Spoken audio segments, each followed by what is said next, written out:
ये गाना तो मोस्टली उत्तराखंड के सभी लोगों ने सुना होगा। बहुत ही प्यारा गाना है, पुराना गाना है, लेकिन इस गाने का कोई जवाब नहीं। इस गाने की जो फील्स है ना, ये वही लोग समझ सकते हैं जो उत्तराखंड से अपने पहाड़ों से प्यारे प्यारे लोगों को छोड़कर शहरों में कमाने के लिए आते हैं। तो चलो साथ में गाते हैं। हाय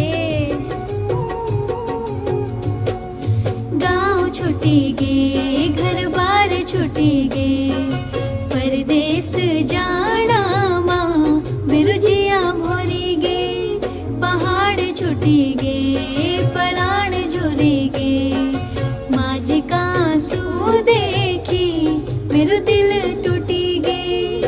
गाँव छुटी गे, घर बार छुटी गे, परदेस जाना माँ बिरुजिया भोरी गे, पहाड़ छुटी गे, पराण झुरी गे, माज का आंसू देखी मेरो दिल